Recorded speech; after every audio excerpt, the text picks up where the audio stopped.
Selamat petang dan salam sejahtera, salam Malaysia Madani, salam Sabah Maju Jaya, salam sepakat Sabah hebat dan salam Dare to Change dari PPD Kota Kinabalu diucapkan kepada semua guru dan para pendidik yang sudi bersama-sama memeriahkan perkongsian kami pada hari ini.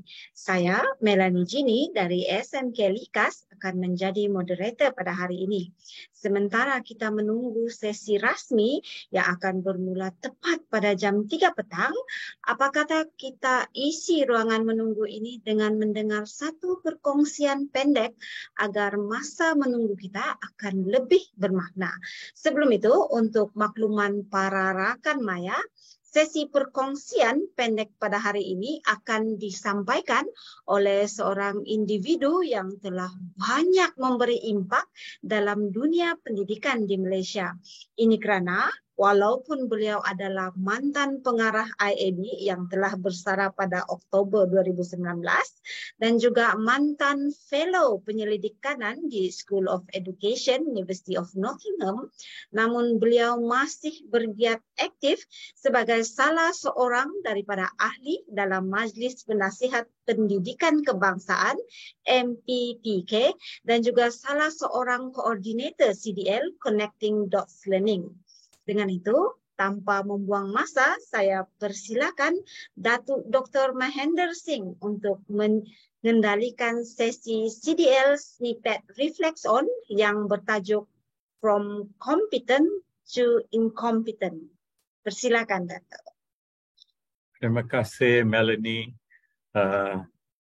kerana memperkenalkan saya untuk sesi kita pada petang ini. Saya terdengar dalam promo yang disampaikan sebelum mulanya sesi ini bahawa tidak akan ada CDL tanpa kepimpinan Datuk Dr. Amin Senin dan Datuk Dr. Mahender.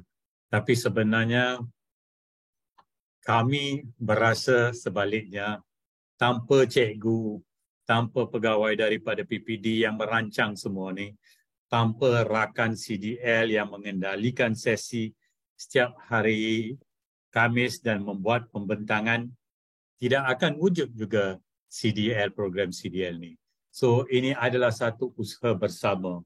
We need each other. Kita semua memerlukan di antara satu sama lain. Cikgu memerlukan kita, kita memerlukan cikgu. Cikgu bantu cikgu.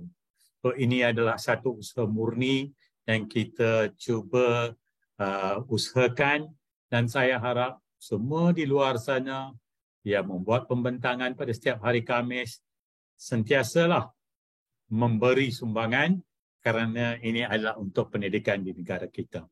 Kita tidak ada apa-apa niat yang lain tapi untuk pendidikan di negara kita. Kalau kita boleh bantu guru di bawah sana dan guru boleh membawa impak kepada murid, maka matlamat jangka panjang falsafah pendidikan kebangsaan itu tercapai.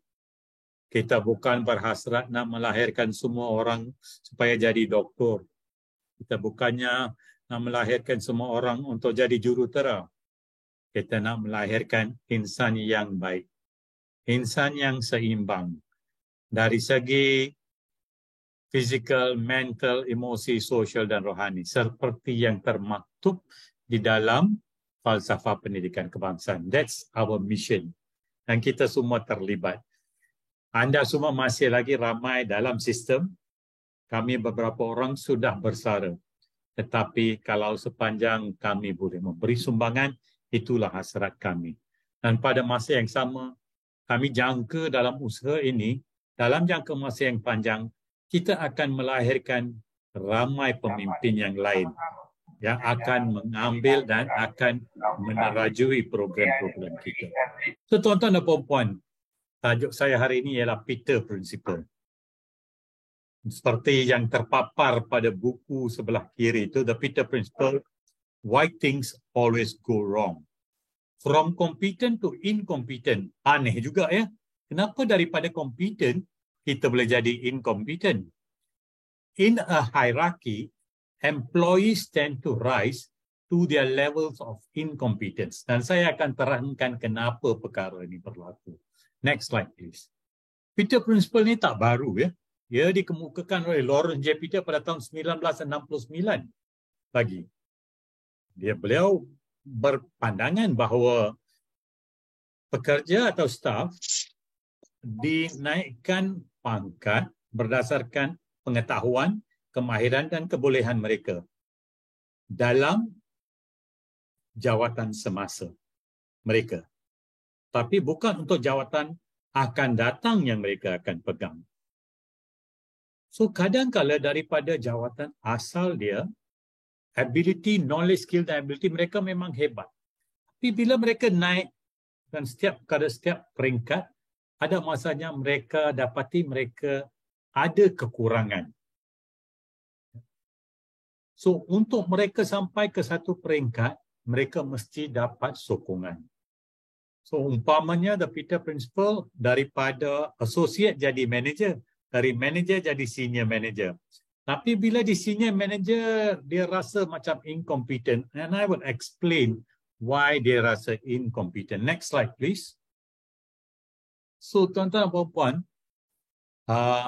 advancement in position is based on the candidate's performance in his or her previous role rather than in their current or next role. Ini yang berlaku. Daripada staff level dia hebat, successful, supervisor level successful, frontline manager successful. Tapi bila dia jadi director dia fail. Kenapa? Kerana at frontline manager dia kena ada tanggungjawab yang berbeza. Dia ada financial responsibility, dia ada work responsibility, professional responsibility, productivity dan sebagainya. Dia mula sebagai seorang staff level tu dia competent, dia hebat, dia ada banyak ilmu. Okay, next slide please. Mari kita lihat dalam keadaan kita pula. Kita bermula sebagai seorang guru atau ketua panitia. Sebagai guru orang cakap, hebatlah Cikgu Mahinder tu hebat. Mari kita jadikan dia guru penolong kanan, GKMP. Alright. Masih lagi hebat. Tapi bila dia naik ke penolong kanan, okey, dia masih lagi survive. Dia boleh jalankan tugas dia. Dan apa yang berlaku kemudiannya, bila sampai ke peringkat, kadang-kadang di peringkat penolong kanan pun, orang rasa susah kerana kemahiran yang ada sebagai GPK, tiba-tiba dia jadi PK co-curriculum, dia hanya tahu tentang kelab dan persatuan. Dia terpaksa belajar tentang unit beruniform. Lebih lagi tentang sukan. Sebagai penolong kanan co-curriculum. Dan ilmu yang ada pada beliau, dari segi knowledge, ability dan skills tu tak cukup. Dan lebih lagi pula kadang-kala bila orang jadi pengetua atau guru besar, kalau ilmu yang ada pada beliau, kemahiran yang ada pada beliau tidak cukup, daripada guru yang kompeten pada satu masa GKMP yang kompeten, dia boleh jadi pengetua yang mungkin tak kompeten. Jadi adakah soalan tuan-tuan pada saya, Dr. Mahinder, artinya adakah itu berarti orang tidak boleh naik pangkat? Tidak. Orang boleh naik pangkat. Tetapi mesti mereka bersedia sebelum nak duduk dalam kerusi itu ada persediaan. Dan persediaan itu mesti lengkap sebelum mereka duduk di kerusi itu. Jadi sebelum seseorang itu jadi penolong kanan, dia mesti tahu tentang keterampilan yang diperlukan sebagai penolong kanan. Penolong kanan akademik, co-curriculum atau maupun HAM. So you must be prepared for that seat, for that position. Dan kalau daripada penolong kanan akan jadi pengetua, yes, anda hadir NPQEL dan sebagainya. But remember, banyak ilmu diperlukan. Mungkin tak cukup apa saja yang dipelajari daripada NPQEL. Dan sebaiknya, lebih baik kalau anda melalui jadi penolong kanan akademik, penolong kanan co-curriculum dan penolong kanan HAM supaya dapat pengalaman yang terpenuhnya. Dalam saya 2 kali saya berkhidmat di Maktab Tentera Diraja. Dalam hierarki tentera, tidak mungkin seorang itu daripada kapten jadi seorang daripada lieutenant jadi seorang major. Dia mula daripada second lieutenant, dia jadi lieutenant. Lepas tu dia akan hadir kursus-kursus tertentu yang akan melayakkan dia untuk jadi captain bila ada kekosongan. Kursus itu adalah kursus yang penting untuk kepimpinan dan pengurusan dan kemahiran yang lain yang melayakkan dia untuk jadi captain. Dan bila dia jadi captain, dia akan ambil beberapa kursus yang lain yang wajib perlu ada pada beliau sebelum beliau boleh jadi major. Pangkat major, dapat pangkat major. So itu adalah must do dan perlu ada. So bagi kita, kalau kita kompeten kadang-kadang sebagai guru atau guru penolong kanan, kita kena disediakan dengan keterampilan untuk level yang seterusnya. Persediaan itu kena berlaku sebelum kita duduk di kerusi itu. Kalau tidak, mungkin tiba-tiba individu itu rasa dia tak kompeten. Dia tahu, dia jadi JKMP bahasa. Dia tahu tentang bahasa Inggeris, tapi dia mungkin tak tahu tentang bahasa Melayu. Dia tak tahu macam mana nak guide. Atau dia guru sains, tapi dia tak tahu sangat tentang matematik umpamanya. So, you need to, of course, pedagogi kita anggap semua JKMP tahu tentang pedagogi. Tapi kita harus tahu bahawa pedagogi juga ada kelainan dia di antara mata pelajaran, pendekatan yang nak digunakan. So, sebagai seorang individu, tanya diri kita, what do I want? Adakah ia bersama dengan personal goal saya? Is the promotion right for me untuk jadi penolong kanan? Kita tanya pada diri sendiri, am I ready to sit in that seat? Saya faham tak apakah yang what is expected from me dalam my new role? Adakah saya sanggup? Ini yang paling penting soalan dia. Am I willing to put in the effort to learn new skills? Kerana bila anda duduk di satu peringkat yang lebih tinggi, anda perlukan banyak ilmu yang baru. So, are you going to give up? No. Buat persediaan pada setiap individu yang nak, you want to follow this, you have to get those skills yang diperlukan. Right? Kalau tidak, daripada seorang yang kompeten, yang hebat, orang semua kenali sebagai guru matematik yang hebat, dan daripada guru matematik hebat, anda jadi guru penolong kanan JKMP yang hebat. Dari situ, orang ingat hebat, maka jadilah penolong kanan yang hebat.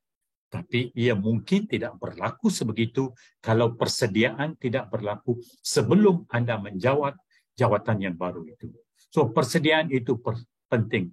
Persediaan bukan saja dari segi teori, tapi juga dari segi amalan. Is promotion a choice? Kadang-kadang tidak. Kita dinaikkan pangkat, dapat surat. Of course, it's a nice feeling. We always feel nice bila kita dapat kenaikan pangkat. Tapi jangan lupa dengan kenaikan pangkat datang pula kewajipan, datang pula tanggungjawab, datang pula kemahiran-kemahiran yang diperlukan.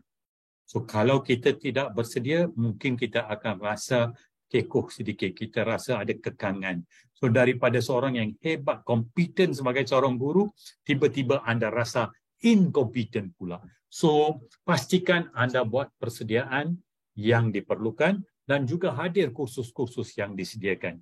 Kalau tidak ada, cari kursus untuk melengkapkan diri untuk memegang sesuatu jawatan yang lebih tinggi daripada jawatan semasa. Bukan sudah duduk di situ, baru kita nak cari ilmu. It might be too late. So, go for the knowledge. Go for the skills. Next slide, please. So, melalui banyak cara, kita boleh buat simulasi percubaan yang baik. Dalam gambar ajar di sini, memang sudah ada apa yang diharapkan bila anda naik daripada DG 41 sampai ke peringkat JUSA. What is expected from you? Tapi untuk dapat ekspektasi profil prestasi ini, anda perlu hadir bidang latihan-latihan yang tertentu. Ya, sebagai untuk learning organization, dan leadership dan sebagainya. You need all those skills. You have to pick up those skills sebelum anda naik daripada satu peringkat ke peringkat yang lain. So you need to experience the stress. perkara yang kompleks, personality, bagaimana nak buat real world decision, keputusan, dan juga memahami bahawa persekitaran bagaimana nak jadikannya yang kondusif, bagaimana nak fikirkan tentang inovasi, bagaimana nak buat negosiasi, macam mana nak menyelesaikan masalah. Banyak lagi. Ini hanya beberapa saja. You must put yourself in those shoes. Dan anda akan jadi seorang pemimpin atau seorang pengurus yang lebih baik. Next slide, please. So remember tuan-tuan dan puan-puan, kita jangan terletak dalam situasi daripada kompeten kita jadi incompetent. Bagaimana kita nak elak jadi incompetent? Kita lengkapkan diri kita dengan ilmu, the knowledge, the skills dan the right attitude. Okay? Dengan kebolehan yang diperlukan. So, tuan-tuan dan puan-puan, kita boleh dapat ilmu daripada pelbagai sumber. Jangan lupa, buku adalah beban latihan untuk minda. Books are the training weights of the mind. Dan kita bukan saja mengharapkan dapat ilmu daripada buku, tetapi juga daripada makalah, majalah dan pelbagai sumber yang lain. Tuan-tuan dan puan-puan, I cannot hand you experience, but I can hand you a book. I can share with you knowledge untuk menjadikan anda pun lebih mantap lagi dan lebih menyerlah. Remember, reading is thinking. Your future is created by what you do today, not tomorrow. So you create your future from today. And remember, if a child can't learn the way we teach, maybe we should teach the way they learn. Itu saja daripada saya pada hari ini. Sekian, terima kasih. Terima kasih diucapkan kepada Dato' atas sesi snippet tadi. Satu perkongsian yang saya rasa lebih berupa kepada motivasi pada guru-guru untuk kekal kompeten, yang mana saya rasa salah satu cara untuk kekal kompeten adalah persediaan awal. Persediaan awal untuk menjawat jawatan itu, dan juga rasanya kita perlu terus membudayakan pembelajaran berterusan supaya sentiasa kekal kompeten. Betul, Dokter? Betul, betul. Dan jangan lepaskan tanggungjawab itu kepada pihak yang lain. You have to keep that professional development responsibility upon yourself. Yes, kalau pihak ketiga sediakan latihan untuk kita, fine, bagus. Tapi kita juga, kalau kita ada hasrat, saya nak jadi penolong kanan, then buatlah persediaan itu sendiri juga. Be responsible for your own development as well. Yeah. Thank you, Dokter. Thank you atas perkongsian, dan semoga perkongsian pendek itu tadi dapat membantu kita untuk terus berusaha mengorak langkah mencari ilmu untuk menjadi pendidik yang lebih kompeten dan berwawasan agar dapat membantu murid-murid kita. Terima kasih sekali lagi diucapkan kepada Dr. Mahendra atas perkongsian tadi. Tanpa membuang masa, kita teruskan sesi pada hari ini. Sekali lagi diucapkan selamat petang dan salam sejahtera. Salam Malaysia Madani, salam Sabah Maju Jaya, salam sepakat Sabah hebat, dan salam Dare to Change dari PPD Kota Kinabalu. Kepada yang berbahagia, Datuk Dr. Amin Senin, pengasas CDL, penceramah jemputan kita pada hari ini, Datuk Dr. Mahendra Singh, Puan Elsie Giluk, Koordinator CDL, Cikgu Mita Tabang, Sabah Chapter, para pengetua, para guru besar, para pendidik dan guru-guru di seluruh Sabah, khasnya yang sudi bersama kami dari seluruh pelosok Sabah. Sekali lagi, saya Melanie Jini dari SMK Likas akan menjadi moderator pada hari ini. Selamat bertemu sekali lagi dalam sesi CDL ke-35 Cikgu Mita Tabang, yang juga bermakna sesi Cikgu Bantu Cikgu. Mita Tabang adalah bahasa daripada salah satu suku kaum etnik di Sabah yang bermaksud saling membantu. Jadi dalam sesi CDL ini adalah satu sesi perkongsian ilmu yang dijalankan secara bersiri menerusi siri hands-on online session.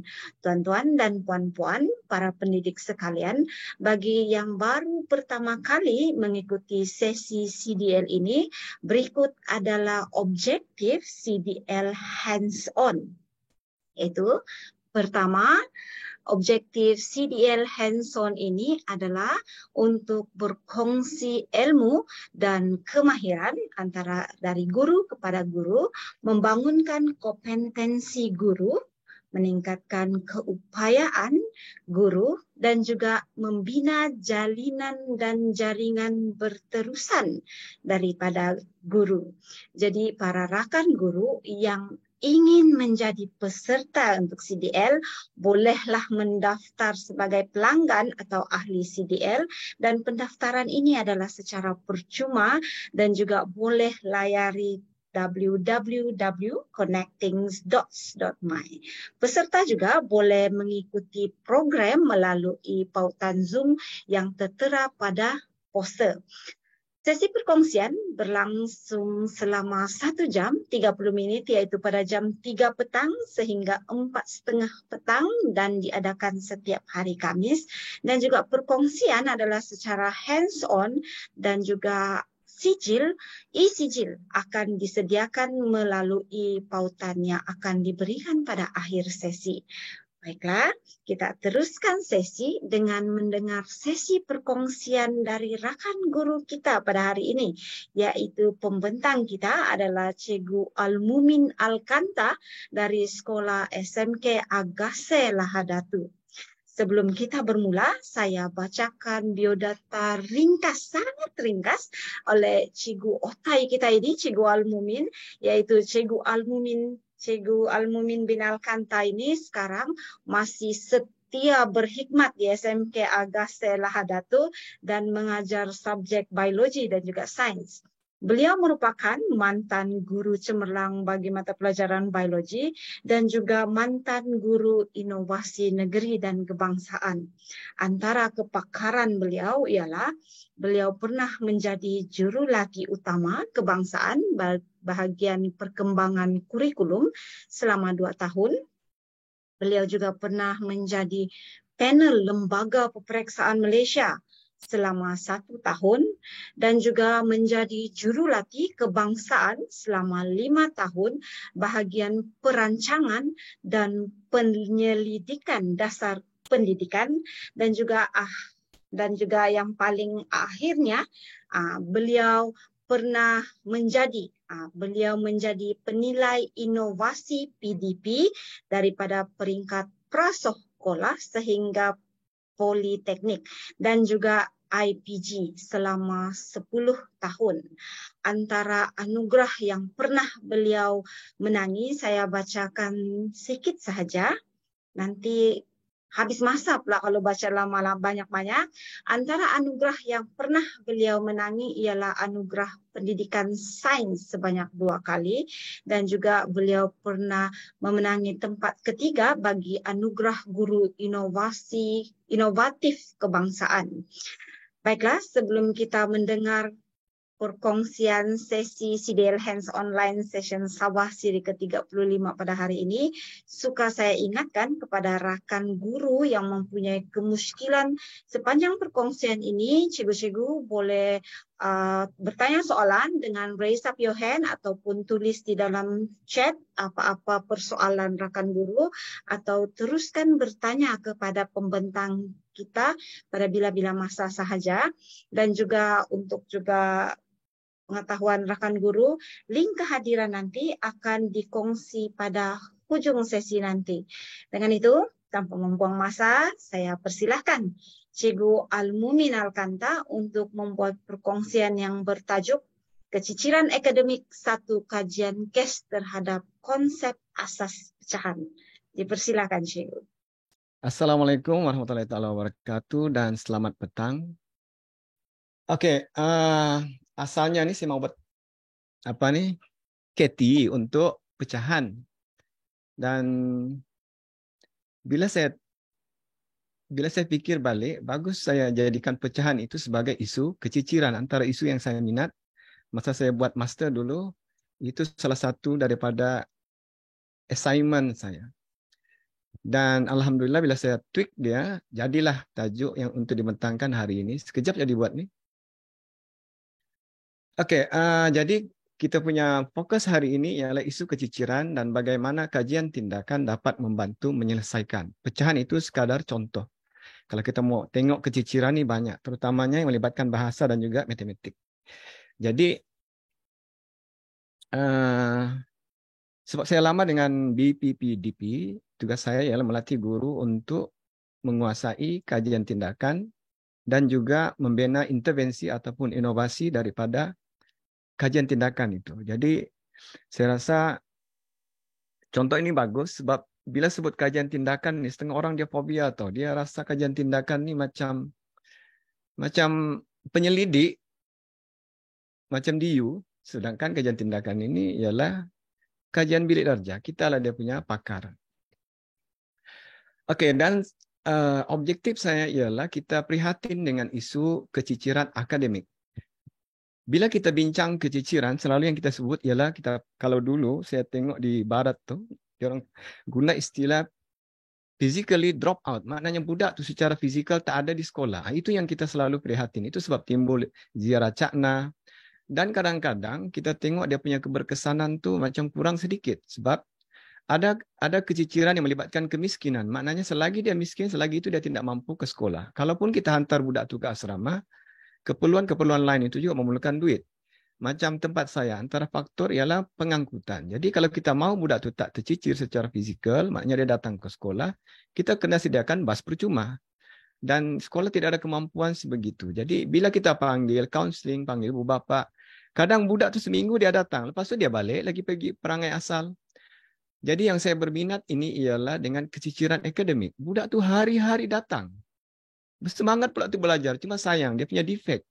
Kecacatannya tu, ketidakmahirannya tu sudah bertimbun, menyebabkan dia sudah tidak boleh pergi jauh. Terutama di peringkat menengah atas. Kita akan nampak ini. Saya ni pakar mengajar kelas ujung. Yang punya tingkatan 5, tingkatan menengah atas ada 13 kelas. Biasa tiap-tiap tahun saya akan mengajar paling hujung atau kedua hujung atau 3 hujung untuk sains. Dan walaupun sains teras tu kita anggap simple, tapi bagi budak ujung ni memang dia susah betul sebab dia punya defect, dia punya ketidakmahiran tu, keciciran tu sudah teruk. Bio saya ajar ke depan lah. Okey, yang kedua, kita tengok bagaimana sebenarnya kajian tindakan ini dapat menyelesaikan masalah pembelajaran khususnya keciciran akademik. Sekarang ni kita tengok kajian tindakan ni kan lebih kepada persembahan tau. Saya pernah hadir 8 seminar besar, 2 tu joint venture dengan Thailand, 6 peringkat kebangsaan. Saya pernah membentang 3 kali. Sekali tu saya request, yang 2 tu saya dipaksa membentang. Dan kebetulan pula membentang bersama dengan Datuk KPPM. Saya ingat lagi masa itu, entah berapa puluh kali saya pergi tandas. First time kita membentang bersama KPPM, tapi syukurlah ada pengalaman sebegitu. Jadi kan sebenarnya kajian tindakan ini, dia bagus. Kalau kita betul-betul menyelesaikan masalah pembelajaran, tidak ada cara lain. Kajian tindakanlah. Jangan anggap kajian tindakan ini sebagai aksesori tambahan untuk peningkatan kerja. Bukan, dia menyelesaikan masalah kita di dalam bilik darjah. Okey, yang kedua, kalau bolehlah kita ada rasa sedikit simpati atau empati dengan budak-budak yang tercicir secara akademik ni. Saya kasihan budak-budak kelas ujung ni, dia eager tu, dia mau belajar tapi kadang-kadang sebab dia punya basicnya sudah terlampau teruk, dia tidak boleh ikut sudah. Okey, ini keratan akhbar yang biasa kita nampak tiap-tiap tahun, angkanya sekitar 90,000 yang gagal matematik, 52,000 BI. Ini kita beranggapan dia dapat F lah. Tapi sebenarnya itu pun kita boleh anggap dia tercicir sebab sekarang ni yang saya dengar, sijil kemahiran pun, sijil lah bukan diploma, bukan politeknik, sijil kemahiran pun minima 3C. Jadi imagine kalau budak banyak I. Kan? Jadi kalaulah itu kita anggap tercincir, agak-agak berapa ratus ribu lah budak yang tercicir setiap tahun. 10 tahun mencecah angka juta sudah. Dan keciciran akademik ni kan macam dipandang sepi tau. Saya kalau macam frust jugalah, dia tidak macam menjadi isu keprihatinan. Asalkan itu kita okey sudah sebab dia lulus. Kan? Dia tidak merosakkan peratusan sekolah. Katakan kita up lagi. Katakanlah 25% itu markah, maknanya dia hanya menguasai 1/4 kandungan mata pelajaran yang kita ajar selama 2 tahun. Saya yakin angkanya ratus ribu setiap tahun. Dan saya hairan kenapa sampai sekarang macam tidak ada respon tau. Masa saya buat assignment tu ada beberapa kertas polisi dan kajian, malah kajian longitudinal adalah kajian jangka panjang dari sekolah rendah budak sampai masuk U. Yang saya baca tu di UK dengan di Australia. Di UK sampai dia buat kajian, dia mau di mana titik budak tu tercicir, point of drop out. Dan dia kata dalam umur tingkatan 2 lah kalau kita punya label. Nah, di Australia tu saya ingat sampai sekarang, dia orang saya buat kajian sebab masalah yang tercicir ni selalu budak lelaki. Budak-budak lelaki kan kinestetik. Jadi kita punya sistem pendidikan ni banyaknya jenis feminin. Dia memenangkan budak-budak perempuan, budak-budak ulat buku. Jadi kebanyakan budak lelaki dia drop out. Jadi di Australia tu dia buat kajian polisi, tajuknya Education for a Boy.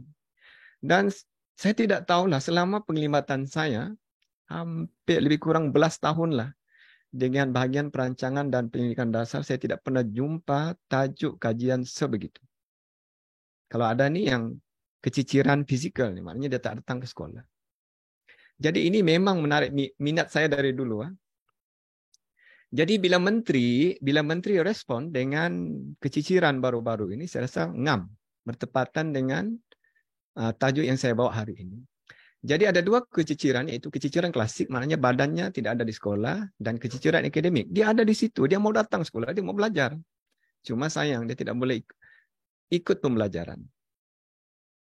Jadi budak-budak yang, macam saya katalah, budak-budak yang tercicir secara akademik ni, dia hadir seperti biasa. Jasad mereka ada dalam bilik darjah, tapi akal dan jiwanya melayang entah ke mana. Ini dia punya gambaran. Ada yang tertidur, ada yang kita kena, kalau kelas ujung ni kita kena sepanjang masa atau monitor atau kelas. Jadi budak-budak ni, dia ke sekolah sebab mak bapaknya suruh. Satu. Yang kedua, jumpa kawan. Dan yang saya heran, saya punya kelas ujung tu, kalau ada PJ, ramai dia hadir. Kalau tidak ada PJ, kehadiran tidak sampai 50%. Tidak sampai 50%. Kehadiran harian. Dia bergilir-gilir saja orang. Jadi kesian budak-budak ni, kan? Mesti kita buat sesuatu. Jadi inilah tujuan saya. Okey, penyelesaian ini yang saya bincang hari ini ialah penyelesaian mikro. Bagaimana kita guru atau pentadbir di sekolah dapat menyelesaikan masalah keciciran ini dalam ruang lingkup kita.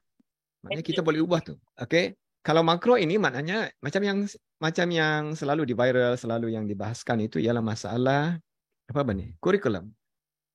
Saya 2 tahun dengan DPK, saya ingat lagi saya tegur geng penilai kurikulum matematik. Masa tu dia orang tengah gubal matematik tahun 1. Dan saya terkejut.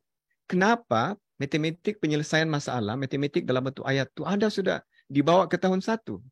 Alasan mereka, sebab budak IPSR tak boleh jawab. Saya kata, kalau budak IPSR, budak tahun 6 tak boleh jawab, takkan budak tahun 1 boleh jawab. Sedangkan dia orang tidak faham prinsip asas psikologi pembelajaran. Piaget kata, kalau umur 7 tahun hingga 11 tahun, dia konkret. Dia mesti melihat benda-benda maujud. Kita jangan tanya benda-benda yang melibatkan operasi mental, abstrak yang tinggi-tinggi. Memang dia tidak boleh. Kalau budak kita ni saya tengok sampai tingkatan 2, dia masih konkret. Itu sebabnya aktiviti hands-on, BBM maujud itu sangat-sangat penting. Terutama di peringkat sekolah rendah. Jangan bagi ceramah, jangan bagi tazkirah, jangan bagi kuliah dengan budak kecil. Dia tidak boleh membayangkan konsep abstrak. Itu sudah dibuktikan. Piaget. 7 hingga 11 tahun. Fasa konkret. Dan bila timbul isu keciciran, selalunya kita akan mengambil tindakan ad hoc. Dan biasalah kita akan guna intervensi klasik. Latih tubi kelas tambahan. Sudahlah orang tercicir. Bila kita latih tubi dia akan menggugurkan konsepnya yang dia akan tercicir. Sebab confirm dia akan gagal. Ini yang selalu saya kritik di mana-mana lah. Ada sekali itu 2 kali saya pernah bagi ceramah dengan pengetua dan guru besar penegak kebangsaan, sekali di KL, sekali di Kuching. Saya sentuh benda-benda nih. Kadang-kadang pandai sekolah nih, nama intervensi dia tukar, tapi intervensinya masih benda yang sama. Contoh, nama intervensi Untayan Kasih, rupanya kelas tambahan untuk budak kelas ujung. Masih juga macam dulu. Kan? Bukan nama intervensi yang ditukar, intervensi itu yang wajib ditukar. Di situlah pentingnya kajian tindakan. Kajian tindakan nih kan, kalau intervensi A tak berkesan, kita kena fikir, reflect balik. Kenapa dia tak berkesan? Andai kita pergi next cycle, kita perbaiki dia jadi intervensi B. Kalau masih tak berkesan, begitu bah. Kajian tindakan ini melatih kita untuk muhasabah diri, memperbaiki diri. Jadi setelah masa berlalu, kita akan menjadi yang the best. Saya naik dalam bidang pendidikan, pergi jauh gara-gara kajian tindakan saja. Inovasi itu tahun ke-4. Sebab budak tak paham, tukar. Lalu kita jumpa pendekatan baru. Saya ingat lagi model pen, mengajar mitosis pakai pen kilometriko. Jadi saya bilang, oh bagus sih buat kajian tindakan. Bila saya balik dari kursus kajian tindakan, saya buat kertas kerja dan saya hantarlah bertanding. Dapatlah anugerah pendidikan sains. Bila saya menang tuh, JPN dapat detect saya, hantar nama dengan KL, saya dilantik terus. Jadi JUK. BPK kurikulum. Jadi oleh karena basic saya sudah bagus, yaitu saya mahir dalam selok belok PDP dan saya mahir dengan masalah pembelajaran. Jadi tidaklah saya kekok sangat. Bayangkan kita baru 6 tahun mengajar di G41, memberi kursus kepada guru-guru 54, 52, pegawai kadang-kadang pensyarah maktab. Tapi oleh kerana saya ada title tuh dan saya ada experience benda tuh, jadi saya confident sikit bercakap di depan orang. So ingatlah, bukan nama intervensi yang ditukar. Intervensi itu yang wajib ditukar. Jadi selalu saya ingatkan, jangan kita guna intervensi lama untuk menyelesaikan masalah baru. Oke, budak-budak sekarang ini dipanggil generasi strawberry. Dia bukan lagi generasi milenium ke apa, generasi strawberry. Orang Taiwan gelar dia strawberry. Budak-budak ni kita nampak dia vibrant, dia pandai bercakap, dia nampak macam aktif. Cuba kau suruh pergi depan bercakap. Selotep mulutnya tu. And then orang tidak boleh berdepan cabaran yang sedikit sukar. Dia akan layu macam strawberry. Itu dipanggil, kamu boleh Google tu, generasi strawberry namanya. Saya gelar bukan generasi strawberry, saya gelar generasi TikTok. Budak-budak ni dia hidup dalam hayalan, geng-geng. Geng-geng perasaan prince dan princess. Dia mau semuanya cepat, dia mau semuanya senang. Jadi tidak boleh sudah kita guna pendekatan lama. Kita ini kadang-kadang oleh kerana kita sudah lama mengajar, kita terbuai dengan kenangan masa lalu. Dan kita guna kenangan itu untuk menghukum generasi masa kini. Mana boleh? Kita kena berevolusi. Itu saja petuanya. Kajian tindakan ini melatih kita untuk berevolusi. Dalam teori evolusi, dia punya teori simple saja. Survival of the fittest. Okay? Masa PKP 12,000, guru bersara awal. Kenapa? Dia tidak boleh cope. Majoritinya tidak boleh menyesuaikan diri dengan persekitaran pembelajaran PDPR. Itu antaranya. Dan setiap tahun sekitar 9,000, saya rasa, bersara awal. Kenapa? Tak boleh cope dengan generasi TikTok. Saya cepat saya masuk lain dengan budak-budak. Yang kelas saya ajar ni, saya masuk saja, first time saya mengajar kelas tu, saya buat ijuan diagnostik. Next kelas kedua, saya terus buat intervensi. Kelas berikutnya, saya tambah lagi sedikit intervensi dan terus buat ujian. Jadi, sekejap saya buat. Dan saya senang masuk lain dengan budak. Kenapa? Saya berevolusi. Jadi, tidak ada keperluan untuk saya bersara awal. Kenapa? Juga kan? Kita boleh bertahan dengan perubahan persekitaran. Jadi, jangan asyik menyalahkan persekitaran. Kajian tindakan melatih kita menyalahkan diri sendiri. Itu saja. Muhasabah diri dalam agama kita diajar benda.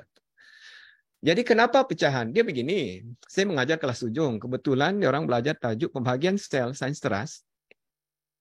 Jadi di dalam pembahagian sel mitosis, 4 kromosom mengganda jadi 8. 8 dibahagi 2 jadi berapa? Jadi budak menyampuk 10 cikgu. Itu kalau kelas ujung tu dia bukan menyampuk saja-saja tau. Itu dia jujur tu. Memang dia tidak tahu. 8 bahagi 2 ada yang jawab 10, ada jawab 16. Jadi saya teringat kelas yang saya pernah tes dahulu. Kelas sains teras juga. Ada satu soalan. Soalannya itu simple saja. 10% daripada 10,000.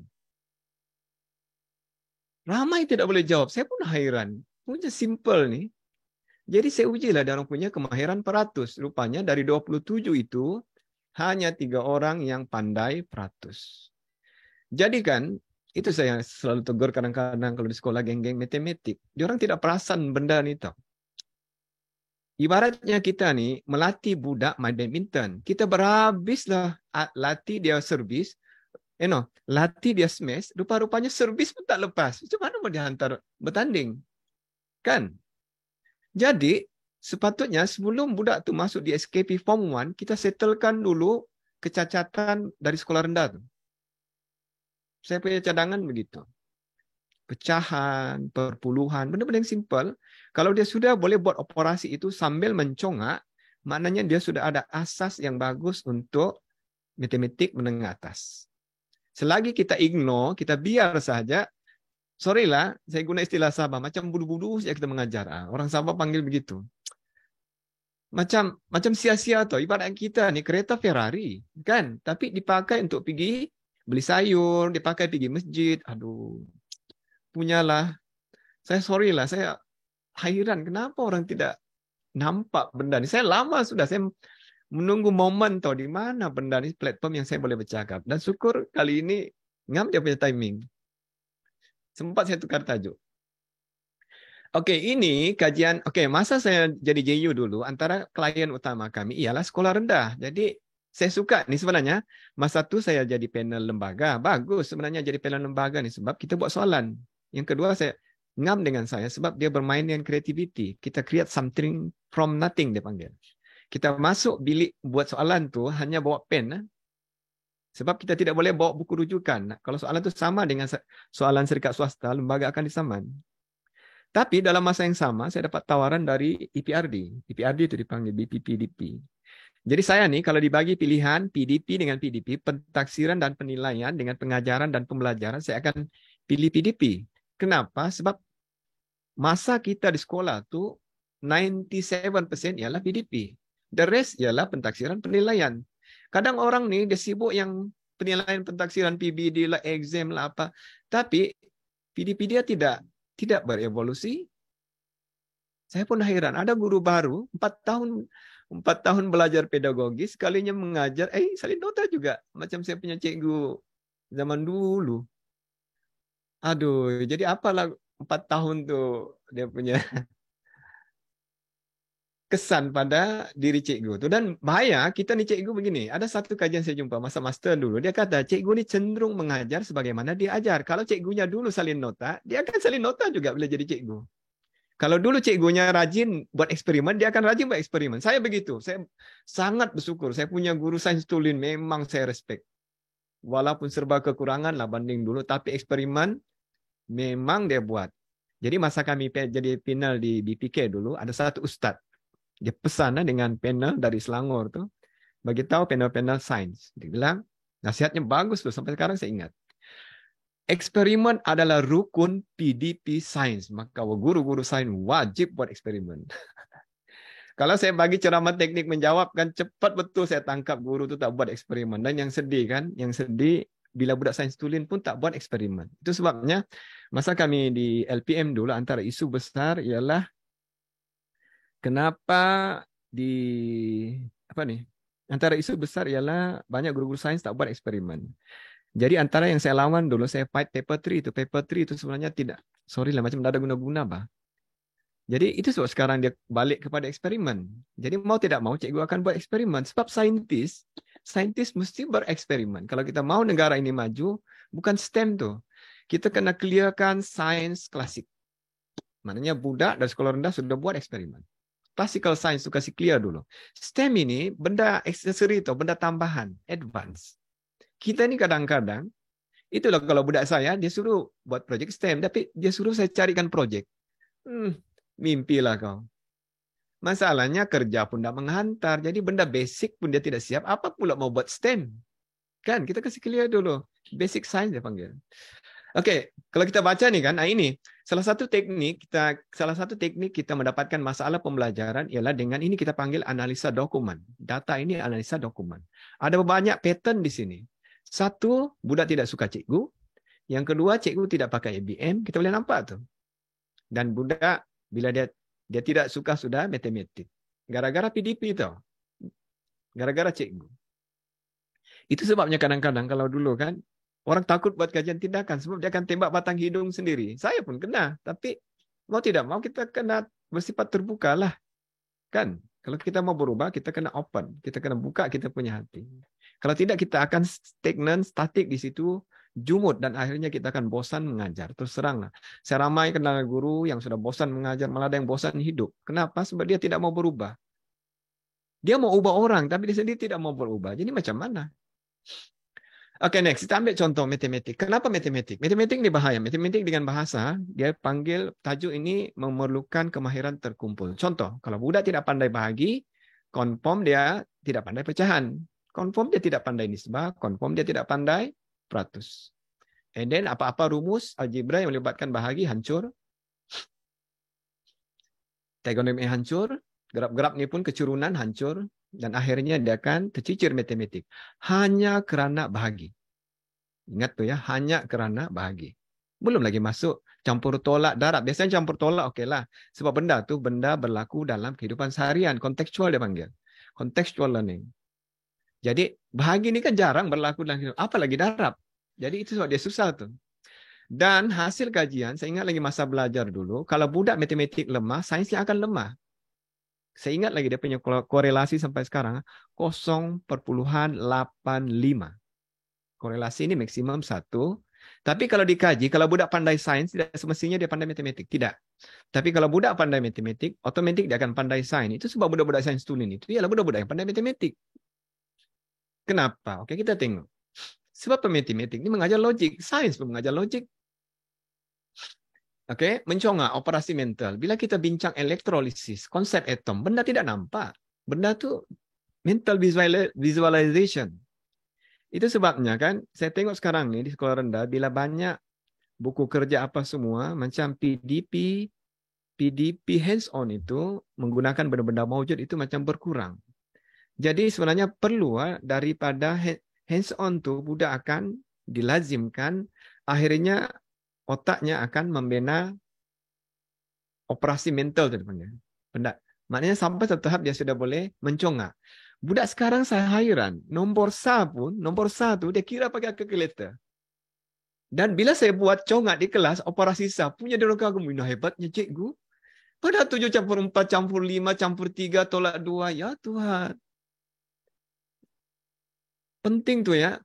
Sebab kalau dia teruk matematik, memang dah. Jadi sekarang ni kan yang jadi isu ni, kenapa enrollment science masih lagi 80%? Naik 18%, 18%. Dia bukan masalah sains. Antaranya masalah sains sekolah rendah lah, tapi disumbangkan oleh masalah matematik.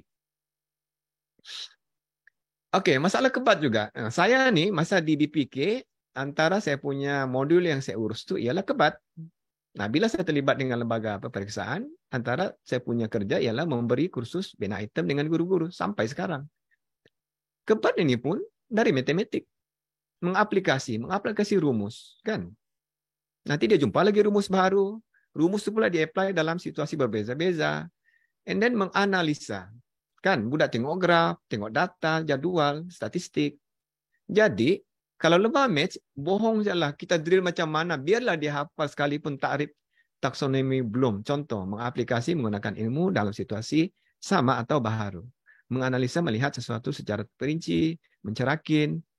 Biarlah budak hafal itu takrif, tapi dia tidak akan boleh menganalisa. Sebab ini operasi mental. Jadi ingat guru-guru matematik, jangan anggap kamu tu hanya menjejaskan matematik. Tidak. Kamu akan menjejaskan banyak subjek, terutamanya sains. Jadi peringkat sekolah rendah, menengah rendah, please. Hati-hati. Antara isu masa saya terlibat dengan lembaga, masa itu sudah dibincangkan, yaitu pemansuhan UPSR dengan PMR. Dan banyaklah pro and con, antara yang menentang ibu bapa lah. Tapi keputusan masa itu memang dimansuhkan. Jadi antara yang ditakuti oleh lembaga ialah bila kedua-dua peperiksaan itu dimansuhkan, guru-guru akan mengajar sambil lewat. Minta maaf, saya terpaksa sebut.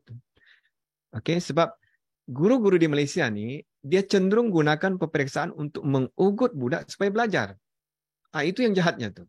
Sedangkan kajian mendapati budak-budak di Malaysia dia tertekan belajar kerana peperiksaan. Kan? Jadi benda ni kan dia macam give and take tau. Mau tidak mau lembaga kena mansuhkan. Kalau tidak kan tidak ada peningkatan tau. PDP guru-guru ni dia akan guna tiket dah lama juga mengugut begini. Jadi selalu saya nasihat guru-guru.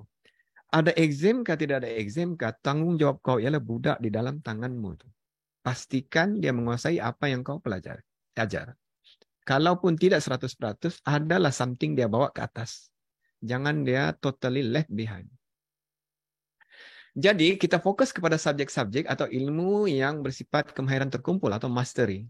Contoh bahasa, matematik. Oke, kita ambil contoh sains. Oke, sains konsep atom. Budak ni belajar tingkatan 2, tingkatan 4 belajar lagi. Dari konsep atom, dia belajar konsep ion.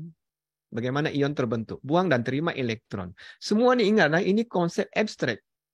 Jadi saya ajar konsep ni, walaupun budak di tingkatan 4, saya pakai objek maujud. Sebab saya tahu dia punya otak tidak boleh visualizekan benda yang tak nampak. And then dari konsep atom inilah baru dia faham elektrolisis. Kalau dia paham elektrolisis, baru dia boleh apply. Dari situ baru dia paham bateri, elektrokimia. Dan yang saya sedih, sepatutnya selepas belajar konsep atom, dia belajar elektrolisis. Ini tingkatan 4, dia belajar konsep ion dengan atom. Setahun kemudian baru belajar elektrolisis. Ini pula masalah kita punya penggubah ni. Saya pun hairan. Kenapa lah? Dia tidak nampak continuous tu tau. Dia tidak nampak begini. Patutnya bab ini bersebelahan je ni. Sebab dia apply di bab ini ke sini. Jadi bayangkan, kalau budak tidak kuasai konsep atom, memang dia tidak paham ion. Tidak paham ion, confirm dia tak paham elektrolisis, aplikasi dan bateri elektrokimia. Kadang ni kita salah tanggapan. Bila budak tak pandai elektrolisis, kita drill dia di sini. Akhirnya budak hafal jawapan. Bila yang keluar exam itu, lain dia punya bahan kimia, lain dia punya elektrolit, hangus dia tidak boleh menjawab. Kenapa? Dia tidak paham pun konsep ion. Jadi hati-hati ya, cari tajuk-tajuk yang begini nih, yang menjejaskan. Kalau dia tidak kuasa ini, di depan memang dia hangus. Ini tajuk-tajuk mastery dia panggil. Nah, di sinilah kita guru, kita kena trace tuh. Jadi kita pastikan dia betul-betul kuasai benda tuh. Sebab dia akan menjejaskan di depan. Kesian budak. Oke. Ini subjek bukan matematik yang bahasa. Bahasa memanglah, dia akan bersambung. Tapi dalam subjek yang bukan bahasa, ini contoh sains, kimia, bio pun ada begitu. Jadi, nih cari tajuk-tajuk atau topik-topik yang mastery. Maknanya dia kena kuasai itu untuk memahami yang akan datang. Jadi antara cara ialah kita analisis item. Lembaga ni begini. Saya rasa di dalam ni ada penyemak kertas. Bila semak kertas tu akan ada kumpulan panel menilai jawapan-jawapan budak tu. Kalau budak pandai, apa dia punya kelemahan? Budak sederhana, apa kelemahan? Lemah itu kita panggil analisa item atau analisa dokumen. Dari situ kita boleh nampak pattern. Saya senang saja, kadang guru ni kita ambil mudah saja kita salahkan budak belajar dan tak belajar. Bukan. Ada setengah budak dia belajar, tapi dia faham cara dia faham. Itu dipanggil misconception. Dia faham, salah faham. Sebab kadang-kadang budak tu dia boleh tulis istilah saintifik betul ataupun bunyi seperti sound like. Maknanya dia pernah baca tu. Kan? Cuma dia punya pemahaman tu tidak kukuh. Jadi itu tujuan analisis dokumen. Kalau kamu mau mahir masalah pembelajaran, ini saja dia punya cara. And then, bila kamu sudah mahir masalah pembelajaran, kalau kamu memang guru, betul-betul guru, kamu akan berpikir untuk cari jalan penyelesaian. Bila kamu berpikir cari jalan penyelesaian, maknanya kamu sudah melakukan kajian tindakan. Tak semestinya dilaporkan. Kecuali kamu berniat membentang, berniat bertanding inovasi. Mesti ada laporan. Keberkesanan intervensi. Oke. Jadi, saya buatlah ujian diagnostik. Saya masuk ni kelas tingkatan 1 ni pertama kali saya masuk. First time saya mengajar tingkatan 1. Sebenarnya suspend juga saya. Saya bolehkah mengajar tingkatan 1? So, saya mengajar tingkatan 4, 5, dan 6. Jadi kan dia panggil generation gap tu. Tapi saya positif saja. Kalau kita kuasai ilmu PDP, kuasai teknik PDP, dimanapun kita dibuang, kita boleh kuasai. Yang penting kita ada konten. Jadi, saya buatlah ujian diagnostik. Saya buat sendiri, saya tidak tiru dari mana-mana. Diagnostik ni kita kena buat berdasarkan simptom yang kita rasa akan wujud. Macam dokter lah, bila kita kena COVID, dia akan cek paru-paru, dia akan cek demam, dia akan cek darah. Dia tidak akan cek buah pinggang, kan? Dia tidak akan buat X-ray. Jadi, kalau buat ujian diagnostik, pastikan kamu sudah tahu tuh masalah. Kadang-kadang saya tengok nih, sorry lah ya, sebab saya ini rajin mengkritik, sebab saya sudah terlalu lama berdepan dengan guru-guru, dengan ini. Dia sebut ujian diagnostik, tapi soalan itu dia download dari internet. Mana boleh, itu diagnosis orang, bukan diagnosis budakmu. Budak kita lah yang diagnosis. Kita tahu dia punya penyakit. Please, jadi tidak banyak. Kalau macam konsep, saya ini konsep asas pecahan, tidak masuk operasi, apa tidak. Nanti kita tengok di depan. Oke, keputusan ujian diagnostik memang seperti yang saya ramal. Hancur. Kamu tengok ya. Markanya 10. Jadi yang tingkatan 1 nih gagal lah. 5 marka ke bawah itu saya anggap gagal, 26. Dari segi ini nampak. Tingkatan 4 nih tengok. Ini kelas ujung yang saya ajarnya. Kesian betul. Yang dapat 0 pun ramai, 5 orang. Yang tidak hadir ini separuh lah. Sedangkan soalan itu senang. Kita tengok di depan. Oke, ini soalan. Yang pertama saya tanya dalam diagnostik, yaitu kemampuan budak menukar pecahan, nomor pecahan ke objek dan sebaliknya. Jadi contoh di sini, lorekkan raja di bawah berdasarkan nilai pecahan yang diberikan. Kamu tengok budak, ini kita nampak macam dia betul kan? Rupanya bilangan nilai penyebut itu lah dia bilangan yang kena lorek. Kalau 4 lah dia lorek. Maknanya memang dia tidak paham konsep pecahan. Kan? Jadi saya bagi dia 0. Ini yang saya hairan betul. Bulatkan pecahan yang paling besar di bawah. Saya sebut lagi nilai yang paling besar. Malah saya sebut ada 1 apple dibahagi 2 dengan 1 apple dibahagi 8. Nah, 100% salah. Kenapa? Kamu kena ingat, budak tidak ada konsep di dalam minda tau. Dia tidak boleh visualiskan benda tu. Belajar kamu, terutama guru-guru sekolah rendah ni. Sorry lah, saya terpaksa cakap. Kebanyakan guru kita tidak mahir psikologi klien kita. Kalau guru menengah, dia tidak paham psikologi remaja. Dia train budak remaja tu macam orang tua. Macam dia, kalau dia ulat buku, dia mau budak-budak ulat buku. Sedangkan dia sekarang ni mengajar kelas hantu. Kelas paling ujung. Kita kena belajar jadi hantu. Baru dia jadi. Itu sebab saya bilang, kalau saya bagi kursus kan, kalau kamu mengajar budak gila, kamu kena belajar jadi gila. Kalau tidak, kamu akan gila. Nah, baru kita boleh masuk line. Jadi, kamu tengok, budak ni, sudah dibagi contoh apple tu, dia tidak boleh visualize. Dia tengok je yang di bawah ni. 100% salah. Oke, ini kamu tengok. Sebenarnya saya mau ajar konsep suku setengah. Jadi setengah campur setengah 1. Suku campur suku setengah. Setengah campur setengah, campur setengah, campur setengah 2. Tapi budak habis dicampurnya atas dan bawah. Nah ini kita panggil analisa dokumen. Please, kalau kamu mau buat kajian tindakan, buat begini. Siuk nih. Bukanlah kita selalu buat. Macam saya pun, last saya buat kajian tindakan 2017. Jadi ini tiba-tiba macam tegar hati. Sebab kebetulan mengajar Form 1 dan saya teringat balik. Masalah-masalah klien yang saya bagi kursus dulu sekolah rendah. Antara masalahnya pecahan. Cuma dia orang tidak boleh paham betul masalah pecahan tu. Saya walaupun saya cukup bio, oleh kerana saya mahir masalah pembelajaran dan ilmu-ilmu pendidikan ni, saya tahu dia punya masalah. Itu sebab bila saya diagnose, nampak betul penyakit dia. Kamu tengok dia campur habis. Ada pula budak ini, dia pandai. Saya bagilah marka betul. Maknanya dia guna operasi yang diajar oleh gurunya. Kan? Kalau sama penyebut, campur saja di atas. Tapi dia tidak bundarkan. Maknanya jawapan masih lagi dalam bentuk pecahan. Nampak kok masalah budak ni? Nah, itu sebabnya belajar kamu begini. Ya. Sebenarnya seronok mengkaji masalah pembelajaran ni. Bukan semualah kita cari tajuk-tajuk yang tricky, tajuk-tajuk yang susah. Nanti akan datang, kita sudah ada intervensi khas untuk tajuk itu. Ada sudah panadolnya. Jadi tidak sudah kita bergaduh dengan budak. Kan ini kita masih lagi guna kita punya lembaran kerja modul yang tahun mula-mula kita mengajar. Sedangkan sudah 15 tahun kita mengajar. Kita kena berevolusi ya. Kita tengok kita punya budak macam mana. Di sinilah kita mau paham masalah-masalah ni. Ini yang saya hairan betul. Setengah daripada RM20. Saya sebut secara lisan tu budak pasal dia tidak ada konsep. Dia tidak ada konsep di dalam minda tu. Dan ini kamu tengok, yang salah itu 23. Yang betul 13. Oke, jadi rumusan awal saya, jadi saya rasakan budak ini begini tau. Dia melihat 3 benda ini berbeza, terasing.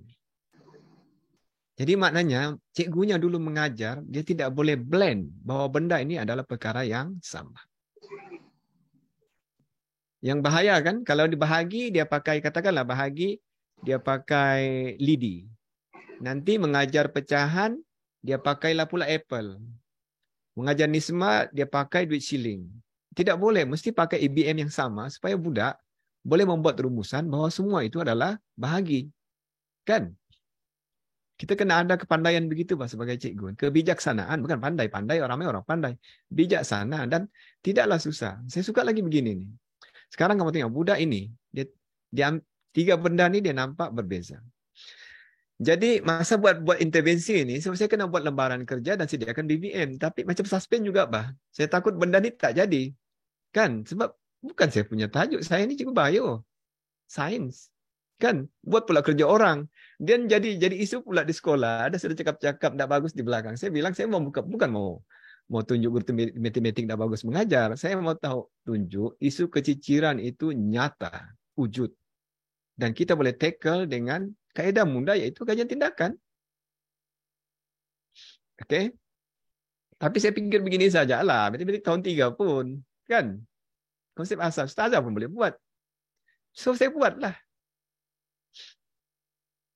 Jadi, diagnostik tadi saya jadikan asas untuk membina intervensi. Masalah itu saya cari obatnya. Dan itulah, dokter pun begitu. Dia akan, kalau kita demam panas, dia bagi obat kasih sejuk demam. Kan? Kalau ceret beret, dia bagi obat kasih berhenti ceret beret. Kalau hingus cair, dia bagi untuk kasih kering hingus. Begitulah kita. Kadang kita ini begini, semua benda kita ubat pakai Panadol. Semua masalah pembelajaran latih tubi. Kan? Bukan itu.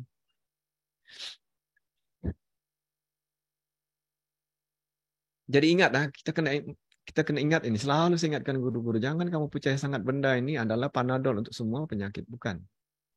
Saya sudah lama berkecimpung dalam kajian tindakan nih. Macam-macam pembentangan saya pernah dengar dari prasekolah, kemas tuh sampailah pesara IPG.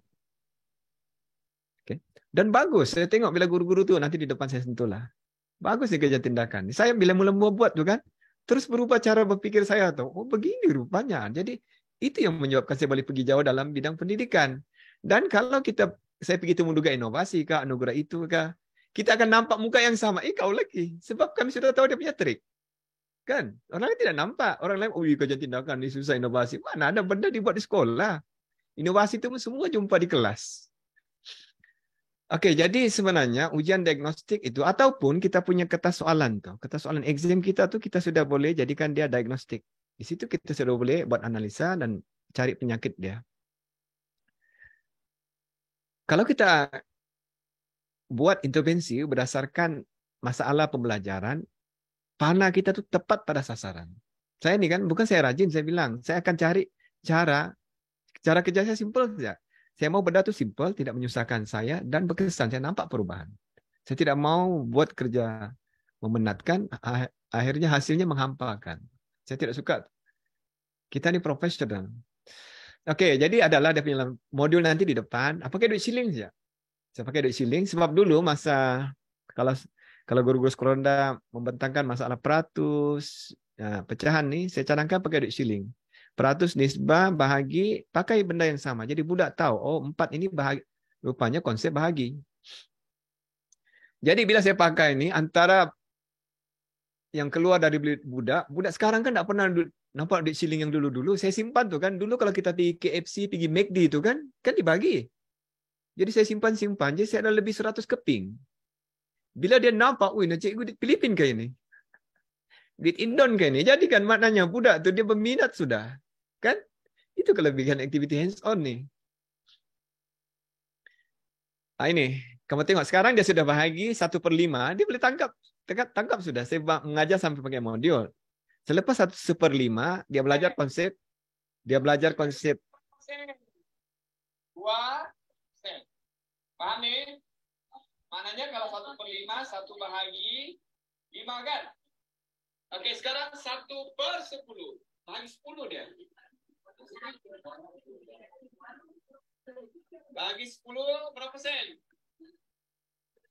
Berapa sen setiap bahagian? 1 sen. Oke, jangan anggap remeh nih aktiviti hands on. Kalau mendengar rendah, sekolah rendah lah dia bukan lagi. Saya terpaksa kata dia wajib. Saya ingat lagi ya, ada satu. Saya banyak jumpa sebenarnya pembentangan yang hebat-hebat ini.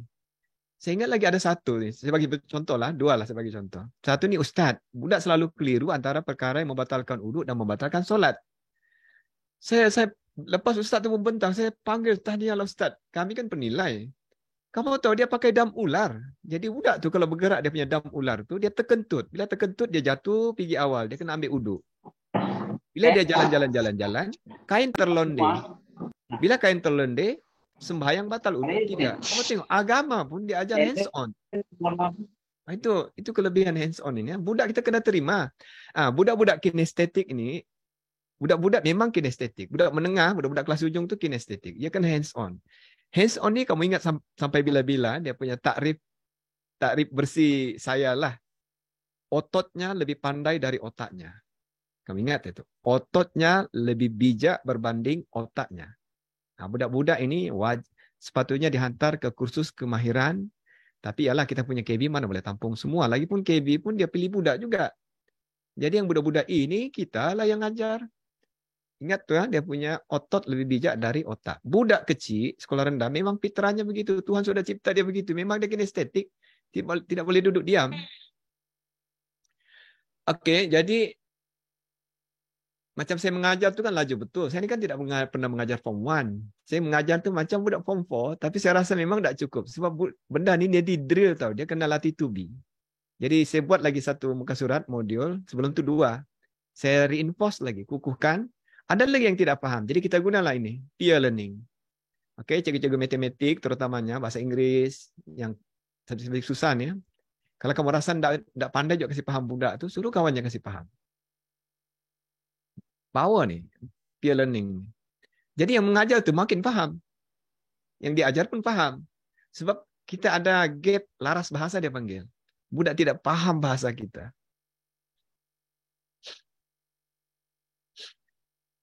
Okey, inilah dia punya modul. Jadi kamu tengok soalan pertama tu kan, nilai pecahan kita ajar, nilai pecahan bagi setengah ialah 1/2 atau 1/2. Saya mau kasih gabung tadi tu benda yang dia nampak berbeza tadi itu. Kan istilah pecahan dengan bahagi. Jadi bila buat begini, nanti di hujung kan ada rumusan lagi. 1/5 ialah 1/5, iaitu 1/5. Jadi bila di drill tu kan, budak sudah tangkap, oh rupanya benda ni semua sama. Kamu tengok ada sudah improvement sikit. Budak kan dari siling tu dia faham sudah. Dia boleh sudah buat. 1, semua berlorek. Ini yang budak pandai ni ya. And then ini mencongak. Kamu di sini saya rasa yang mahal ni saya rasa lah. Saya punya modul ni, modul Cikgu Bio. Saya suruh dia mencongak pakai perkataan. Setengah campur setengah berapa? Ini yang pandai dia boleh jawab. Kalau yang lemah sikit tu kan suku dia sangkut. Sebab suku dalam kehidupan seharian jarang diguna. Mungkin dia tidak pernah guna pun. Tapi untuk ajar ini saya pakai duit 40 sen. 4 keping 10 sen. Yang lain tu saya pakai 10 keping. So dia ada 1/10, 1/5. Jadi kalau kita pakai suku, untuk RM1 kan, 10 keping, susah pasal dia 25 sen. Jadi untuk ajar suku, kita pakai ini, 40 sen. Ini, memindahkan ke grafik. Ini kita panggil aplikasi ya, dari hands on, dari tangan ke kertas. Kalau di tangan, kadang budak ni, di tangan dia betul, di kertas dia salah tu. Itu satu jenis lagi, itu dipanggil kebat tu, kemahiran mengaplikasi, TP3, TP3. Nah, ini kebat ni pun sama salah. Kalau saya bagi kursus kebat, kesian. Tidak susah sebenarnya benda. Cuma kamu tidak biasa buat. TP3 application. Applying. Jadi kalau dari hands on, dia boleh pindah ke kertas. Betul dia tu. Ini contoh. Banyak budak begini. Setengah dia settle. Setengah campur setengah, 1. Setengah, 2. Setengah bahagi 2, dia dapat suku. Tapi bila suku campur suku, bingung dia. Pasal dia tidak boleh visualize tu tau. Dia punya part suku itu apa sebenarnya. Adalah beberapa, ya 5 orang nih. Oke, ada juga yang begini. Sebab kan bila dia asing duit shilling tuh, dia akan ada 2 kelompok. Jadi bulatan nih pun dia buat 2 kelompok. Sebenarnya sepatutnya dia buat 1 saja, tapi kita bagilah dia betul. Kan? Sebab dia boleh asingkan tuh. Sepatutnya dia bulatkan 1 saja. Karena setengah guru ini dia rigid betul. Kan salah, kenapa kau buat begini? Bukan, dia paham. Cumanya dia tidak paham yang ini kena yang ini sahaja, bukan semua. Tapi semua tuh setiap satunya mewakili itu juga. Oke, apa berlaku? Jadi bila saya buat ujian diagnostik dan ujian diagnostik saya buat kajian tindakan ini senang saja. Saya punya, kalau yang jenis begini kan satu intervensi, saya buat uji semula. Soalan diagnostik tu saya tidak akan bincang, saya tidak akan beritahu, markan dengan mudah, saya simpan. Selepas intervensi, soalan tu saya pakai balik. Kan? Sebab dia tidak ada idea. Jadi satu, kita jimat masa. Yang kedua, kita punya perbandingan tu lebih cantik, lebih nampak. Jadi kamu tengok, saya pun terkejut dia punya result. Yang kosong sudah tidak ada, budak form 1 ya. Yang markah bawah 5 tu sudah berkurang. Nah, semuanya meningkat. Markah penuh dari tiada pergi 12 orang. Ini cintik siling saja dengan modul 3 helai. Jadi kalau dia sudah konsep-konsep pecahan ini, barulah kita ajar dia operasi. Kan? Darab, bahagi, ataupun pecahan yang lebih besar. 3/4. Itu tidak sempat saya ajar sebab ditukar kelas lah pula. Budak-budak tu pula. Pras lah pula. Kalau tidak, memang saya ajar tu. Saya ajar PK, pendidikan kesihatan di kelas tu. Jadi saya bilang, daripada ajar kesihatan, bagus kasih settle dia punya matematik. Kan? Memang meningkat. Lah. Dan budak ni, masa dia orang buat ujian ni, saya round. Jadi, chances untuk dia meniru tu tipis. Jadi untuk saya lah, walaupun saya lama dalam kerja tindakan, kerana saya mencuba benda yang baru, saya pun rasa, wah syukurlah. Jadi juga, jadi membentanglah hari ini. Kalau tidak, saya tidak bentang. Kan? Saya tidak akan tipu diri saya, pergi tweak, ubah tu keputusan. Saya tidak mau. Sebab saya ini mengajar orang. Sebab kalau kita jenis mengajar benda yang kita tidak buat, memang tidak ada kesan. Itu saya beritahu guru. Kalau kamu menegur budak, terutamanya hal-hal nilai, pastikan nilai yang kamu tegur itu nilai kamu pegang. Contoh, kita mau budak jadi saintis. Tapi kita pun malas bereksperimen. Kenapa dia mau jadi saintis? Jadilah dia penghafal ilmu sains. Oke, kamu tengok ini. Ini kalau kamu buat kajian tindakan kan, salah satu graf yang cantik, kita buat perbandingan individu. Jadi, ada 30 yang hadir kertas yang sama. Tidak payah letak nama. Kita nomborkan dia 1, 2, 3. Jadi, kalau kamu tengok biru ini ujian diagnostik. Dan yang oranye ini ujian pos. Memang dia di atas diagnostik. Kecuali 2 di hujung nih. Bila saya tanya guru kelas, budak ini tidak pandai membaca. Jadi, ada yang buat quantum leap kan, tinggi dia melonjak. Dari 0 pergi 12. Saya tanya aja tu budak, dia boleh jawab. Maknanya dia faham betul dengan hands on tu. Sebelum ni kan main gitu saja. Di papan putih. Itu yang kadang-kadang saya tengok guru matematik ni kan. Budak nampak matematik tu sebagai sekadar permainan nombor tau. Kita kena bagi faham dia punya logik. Kalau kita boleh tunjuk secara hands-on, tunjuk secara hands-on. Sebab kita kena akui manusia ni, ada jenis begitu. Hands-on. Satu lagi visual. Dia mesti visualizekan. Masalah saya dulu begitulah matematik tambahan. Kalau di YDX kamera tu hangus aku. Sekali di U jumpa lagi. Tapi dia aplikasi kan. Kira kadar tindak balas, hal laju. Pandailah pula saya. Rupanya cikgu saya dulu dia tidak bagi contoh begitu. Kalau dia bagi contoh begitu, saya nampak logik, saya pahamlah. Kan? Mengajar matematik sekadar permainan nombor. Banyak yang begitu. Jadi, tukarlah kita punya style. Budak sekarang ni, dia tidak sebijak budak dulu. Oke, kalau kita tengok setiap aspek dalam ujian diagnostik tu menukar menterjemahkan objek kepada bentuk pecahan, pecahan ke bentuk objek, semuanya menunjukkan peningkatan untuk semua aspek tu. Oke, jadi apa refleksi saya? Yang pertama, sesi ini ialah perihal keciciran dan kajian tindakan alat untuk menangani masalah keciciran. Jadi mau tidak mau saya kena sentuh pasal kajian tindakan. Oke, apa yang saya dapat daripada lama terlibat dalam KT ini, terutama memerhati guru-guru. Saya suka memerhati tingkah laku orang. Sebab selalunya bila kami menilai guru peringkat negeri atau kebangsaan, yang dihantar tuh bukan guru sembarangan. JPN tidak akan hantar guru yang biasa-biasa. Memang rata-ratanya luar biasa dan saya sangat kagum. Saya ingat lagi dalam satu pertandingan inovasi ya, guru dari Sarawak di pedalaman dalam dia. Jadi inovasinya tuh menarik minat Serikat Pembekal Peralatan Pendidikan. Di depan mata saya cikgu itu dibayar cash 7.500 cek. Dibeli dia punya inovasi itu.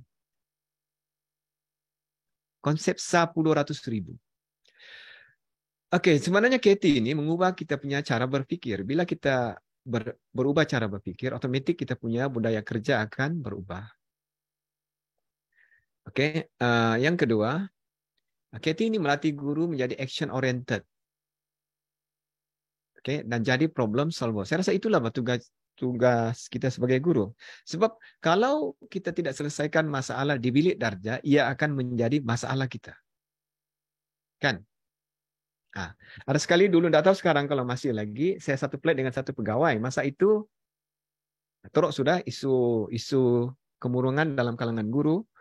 Jadi dia kata, Kementerian KPM adalah satu-satunya kementerian yang ada unit psychiatry. Jadi dia ceritalah pengalamannya, tengok tu cikgu-cikgu. Ada antara cikgu tu memandang dinding dari pagi sampai ke petang di ward tu. Kenapa dia tidak boleh cope dengan perubahan yang ada di dalam sistem? Kita kena terima budak semakin liar, budak semakin. Kita kena jadi idola tau, yang budak wow, kan? Kita punya PDP tu wow, ui, kalau cikgu ini masuk best. Mesti kita begitu, mau tidak mau, tidak ada pilihan. Kalau tidak kan nanti kita left, kita lah pula yang tercicir. Nah, memikir lagi, ala lama lagi aku mau pensiun, ada lagi 15 tahun. Tak payah dia cerita tu pensiun. Sampai masanya sampai juga tu.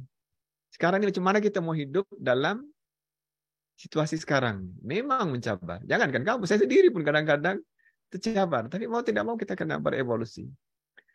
Jadi guru-guru yang rajin buat KT ni, saya tengok dia orang yang jadi kreatif. Memang dia tidak mau susah bah. Kan? Dia tidak mau susah mengajar tu, dia mau senang dan masalah selesai. Satu lagi reflektif, rajin muhasabah diri ya ini. Sebab macam saya bilang lah, kenapa? Supaya kita menyesuaikan diri dengan persekitaran. Ada orang ni dia tidak tahan tau, dia pindah randa dan dia bangga berpindah randa.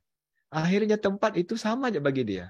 Sebenarnya menjadi yang sumber masalah bukan sudah tempat kerja, dia itulah masalah. Nah, kenapa dia tidak boleh cope, tidak boleh menyesuaikan diri dengan persekitaran? Oke, KT ini senang. Sorry lah, saya ni bukanlah rajin sangat. Yang betul-betul saya buat dulu 2. Itu sebab saya mau bertanding, saya mau membentang peringkat kebangsaan. Kita mau rasa apa bapilnya membentang peringkat kebangsaan ni kan? Jadi saya buatlah. Jadi bila sudah nama saya naik di JPN, and then di KPM, kadang-kadang pegawai telefon.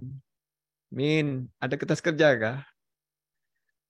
Apa? Bolehkah kau membentang bulan ini? Jadi saya punya PDP ini memang ada intervensi yang lain dari yang lain. Jadi bila kawan minta saya buat kajian tindakan, saya buat laporan sajalah, buat ujian diagnostik saja. Kan, maknanya bendanya sudah ada. Dan ini yang ke-8 ya. Nah, ini yang ke-8. KT ini senang sebenarnya. Ini 3 masa PDP aja nih, yang pecahan nih. 4 paling cantik lah. Saya rasa 4 paling cantik. And then kertas kerjanya nanti kamu tengok. Saya buat, nanti di depan ada. Oke, saya sentuh sedikit KT. KT ini tujuan asasnya ialah melatih guru untuk mengkaji tindakan. Itu namanya kajian tindakan. Apa yang kita buat selama ini betulkah? Bukanlah, tidak betul 100%.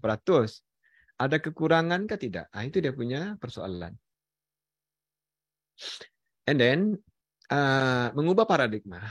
Cara berpikir. Bila berubah cara berpikir, otomatis budaya kerja kita akan berubah.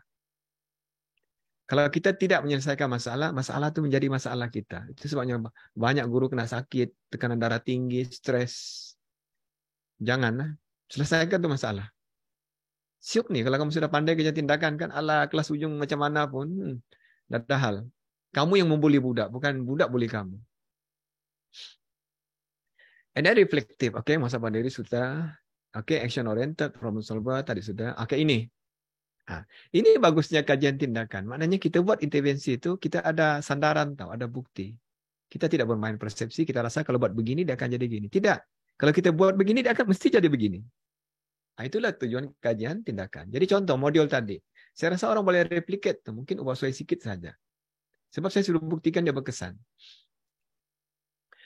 Oke, kalau mahu buat kajian tindakan, saya rasa baik fokus di sini. Ada 3 faktor utama yang mempengaruhi keberkesanan PDP ini. 1, pendekatan. Kalau sains lah, kan? Kalau saya suka inquiry. Itu sebab PDP saya banyak menyoal. Budak memang rimas betul. Dan saya ada checklist tuh. Budak sudah disoalkan belum? Tidak ada terkecuali. Sebab sains itu begitu. Kebat kita mesti rajin menyoal supaya budak berpikir. Bahan di BBM kita itu memang sangat mempengaruhi budak. Dan personality kita. Kita sendiri itu pun boleh dikaji. Ada guru, dia punya kajian tindakan simple saja. Dia ubah personality. Dia bentuk peringkat kebangsaan. Dari dia yang kejam, cikgu yang jahat, apa semua kan jadi cikgu penyayang. Sampai budak cikgu, bolehkah cikgu tegas balik? Macam nakal-nakal sudah kami. Nampak gak dia ubah diri dia. Jadi inilah ruang lingkup yang kita boleh buat KT sebenarnya. Tapi kalau rasa kita masih rimas di sini, tidak apa, ini kita ubah. Nggak. Bagus macam mana personality pun, cantik macam mana pun kamu, kalau hari-hari salin nota, 3 bulan, muak juga budak tengok muka kamu. Hei, cikgu ini lagi masuk kelas. Faham kan ni? Itulah pendekatan dengan bahan. Jadi kalau kamu buat KT, ingat fokus kamu di mana. Senang nih KT ini, jangan risau. Kamu boleh tengok saya punya kertas kerja tu. Okey, mengkaji guru. Sebenarnya mengkaji kita tu, kita punya PDP. Bukannya mengkaji budak. Kalau mengkaji budak, itu kajian universiti tu. Alat untuk memperbaiki diri. Ini 2 kali saya tegur di peringkat kebangsaan. Bila membentang peringkat kebangsaan, saya dapati KT ni kan sudah lari, dia punya lari tion tau. Terutama bersih maktab dengan universiti. IPG dengan universiti. Kenapa? Sebab dia lebih terlampau formal. Penulisan ilmiah. Jadi guru-guru jadi rimas. Terlampau formal. Sebenarnya KT ni dia punya data kuantitatif, kualitatif. Dia ada angka, ada cerita. Kalau kamu dapat saya punya kertas kerja tu, kamu baca. Saya buat dia dalam bentuk storytelling. Memang simple. Kalau nampak tu kan, semangat dia buat KT. Jadi, itu yang saya tegur. Nah, tahun berikutnya ada sudah buat begitu. Sebab, bila saya mau pergi seminar peringkat negeri atau kebangsaan, saya mau dengar cerita Bilik Darjah tu. Kenapa cikgu tu mengkaji masalah itu? Kan? Kenapa dia buat KT? Kenapa dia buat inovasi? Mesti ada cerita di sebalik. Itu yang kita mau tahu. Dan ada macam mana reaksi budak-budaknya. Saya ingat sampai sekarang ada satu guru bahasa Inggris dari Mersing. Punya bagus dia punya intervensi itu sampai budak kan suka betul dengan dia. Jadi siapa mengajar selepas itu teacher mengajar memang dihalau oleh budak awal. Dan antara yang kena tu ustazah. Ustazah tu guru disiplin paling ditakut di sekolah. Budak-budak tak takut dengan dia. Ustazah boleh tak berhenti? Teacher kita orang nak masuk dah. Ustazah tu berbulu betul. Terpaksalah dia belajar dengan teacher tu. Macam mana kau ajar sampai budak-budak ni. Aku pun sudah tidak ditakut. Begitu. Jadi cerita-cerita begitu yang kita mau dengar kalau pembentangan KT ini. Jangan tu terlampau pun tunjuk graf, tunjuk ini meningkat. Ada yang gila lagi kadang-kadang kalau geng-geng ni, IPG. Dia buatlah pula analisa statistik. Buat korelasi, ANOVA. Tidak perlu. Peratus pun cukup. Graf-graf simple macam tadi. Jodoh-jodoh simple. Yang penting KT ini dia mau tengok perubahan. Itu saja.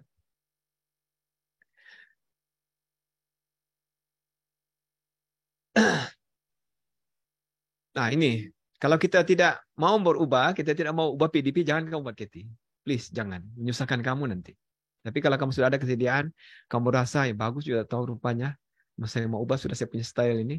Budak-budak lain sudah dia punya perangai ini. Oke, buat KT. Kamu akan nampak macam perspektif baru tau. Sudut baru, sudut pandang baru. And then ini yang masalah ni sekarang ni. Banyak guru-guru berukut sebab dipaksa buat KT. Sebab ada pentadbir dia mau buat tu koleksi KT. Akhirnya akan dibuat sembarang. Ada yang download dari internet tukar nama saja. Saya akan terus terang saya tidak suka itu. Kalau boleh kan saya cadangkan begini saja bah. 1 bidang 1 KT 1 tahun. Cukuplah 4 tu dibentang. Peringkat sekolah. Kalau ada bagus, kita hantar pergi PPD atau pergi JPN. Kalau kita rasa inovatif, kita tolong dia. Push dia jadi guru inovatif. Sebab manusia ni kita tak tahu. Kadang-kadang dia hanya perlukan sedikit pencetus. Macam saya lah, gara-gara saya buat kajian tindakan tu baru saya nampak, Rupanya begini pun kita boleh dapat anugerah. Padahal pada saya apa lah itu. Pada kita kan. Tapi orang nampak, wih hebat juga punya nih. Gara-gara itu saja pun. Jadi bagus juga bila kita meningkat dalam bidang pendidikan nih, kita akan lebih lebih bijak berusaha dengan budak di dalam bilik darjah. Itu yang saya dapat. Sekejap saja kita boleh masuk line dengan budak. Kelas macam mana ditukar pun.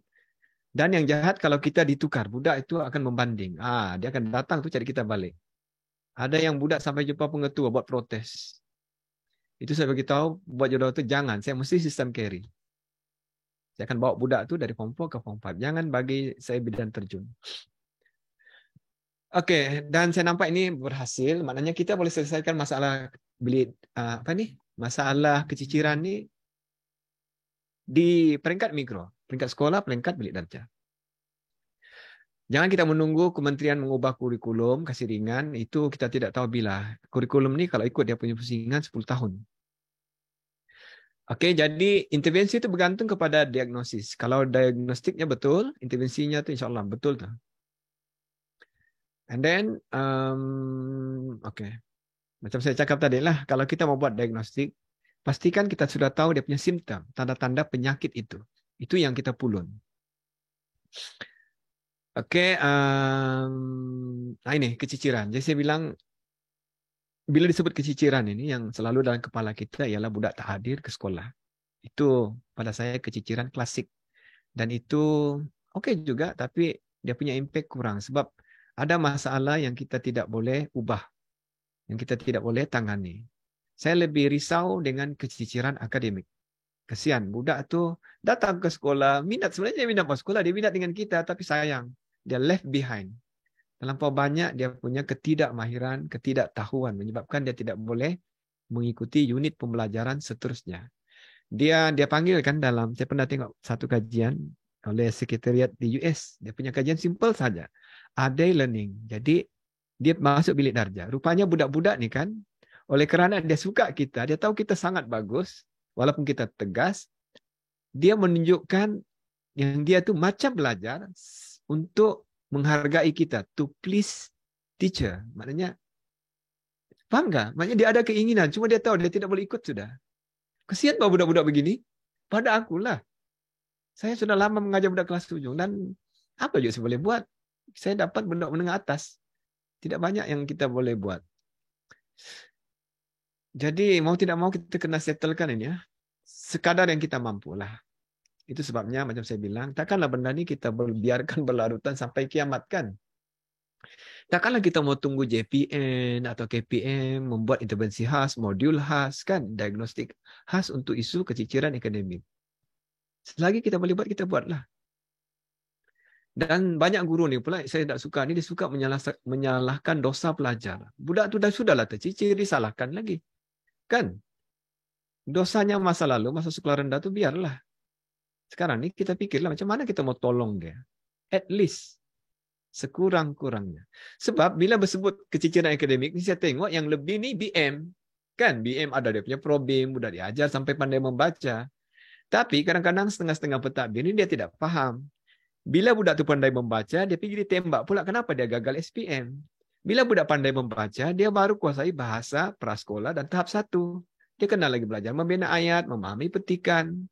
Sebab bahasa juga mastery learning. Kan? Oke, dan ini yang saya bilang. Kenapa ya?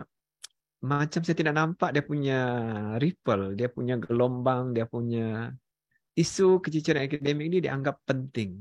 Seolah-olah E is okay.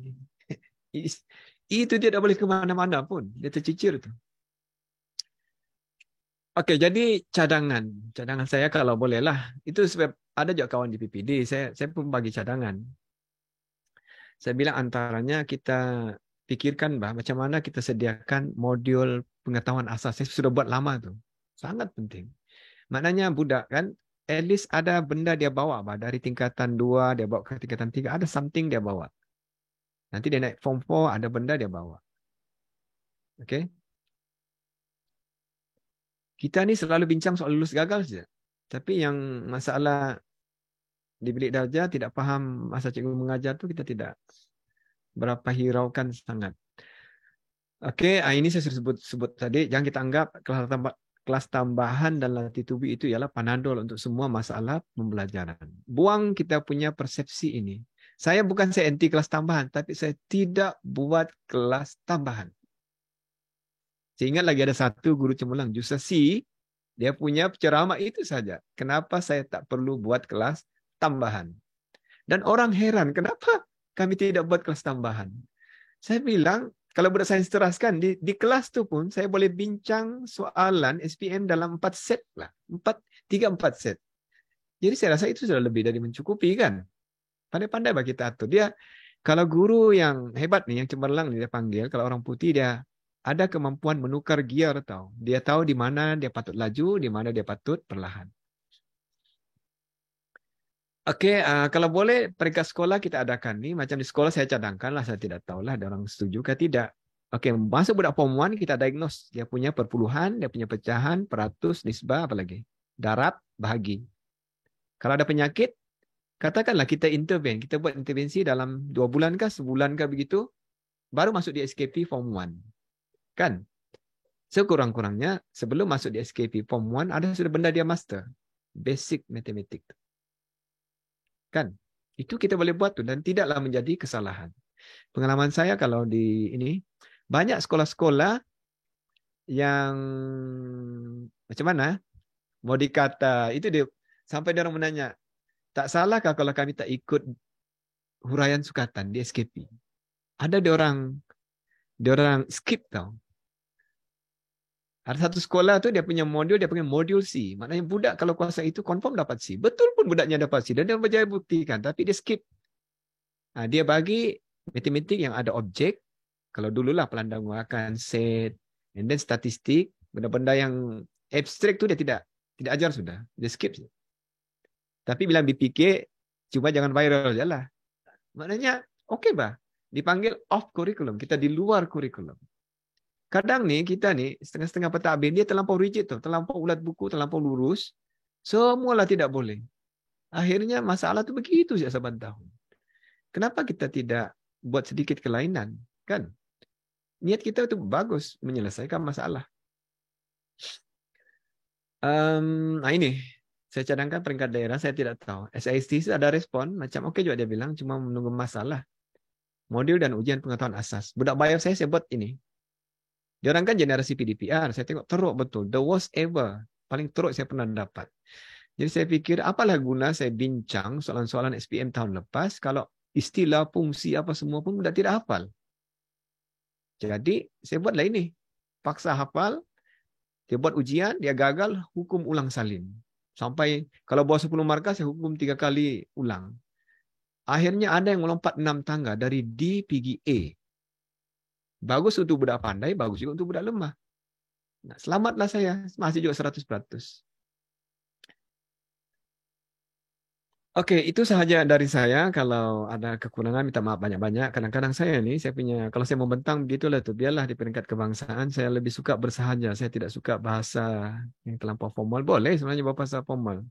Tapi salah satu pendekatan PDP yang paling power di bilik darjah ialah contextual learning, iaitu kita menyampaikan sesuatu dalam konteks audien kita. Kamu ingat sampai bila-bila tu. Kalau kita mengajar budak pulau, karangannya mestilah karangan tu sekolah rendah tu berkisar dengan ikan, dengan pulau, dengan laut, kan, dengan siput. Mesti something dekat dengan dia di hatinya. Jadi kalau saya punya ceramah ni macam sembang-sembang, memang begitulah. Pada saya bagus begitu supaya kita tidak terlampau formal sangat. Jadi sebagai rumusan, saya ingatkan lagi balik, jangan kamu terlampau alergik dengan kajian tindakan. Sangat bagus untuk kamu. Tidak semestinya kamu kena buat laporan, melainkan disuruh. Ataupun kamu berminat untuk pergi jauh, maknanya mau bertanding, kan, mau tentang peringkat negeri kah, kebangsaan, tidak ada masalah. Dan tidak ada masalah kalau kita mencuba. Kamu akan jumpa pengalaman baru. Saya punya prinsip senang saja. Memang kita bagagar begitu membentang peringkat kebangsaan, tapi tidak juga mati. Saya punya itu tidak saja saya mati itu. Saya ingat lagi yang saya membentang dengan KPPM. Sebab lepas dia saya, tak tahu mau dekat 10 kali saya kasih pergi tandas. Dia punya nervous, nauzubillah. Tapi tidak juga mati. Oke, itu sahaja dari saya dan terima kasih karena memberi perhatian. Mudah-mudahan apa yang saya sampaikan ini ada impact. Dan saya ulangi lagi balik, please kita kena ada rasa belas kasihan dengan budak-budak yang tercicir ini. Oke, terutama mereka-mereka yang berada di peringkat bawah ini, kita kena hati-hatilah sedikit. Oke, sebab kita kena terima kejayaan dalam bidang akademik itu adalah salah satu jalan singkat untuk berjaya dalam hidup. Itu kita kena akui. Memang ada yang viral, dia gagal tapi dia berjaya. Tapi kalau kita kira percentage peratusannya mungkin 0,00 berapa peratus. Sementara yang bagus akademik dan berjaya dalam hidup itu angkanya sangat-sangat besar. Oke, jadi kita kan ada sense begitu. Baru kita baru bersyuk jadi cikgu ini. Kan?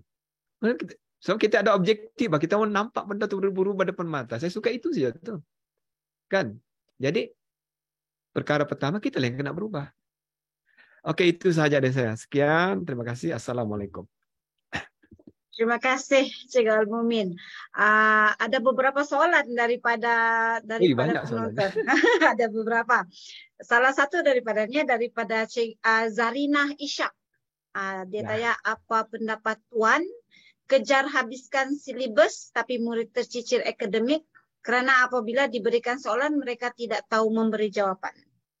Mungkin saya ulang lagi. Apa pendapat Tuan?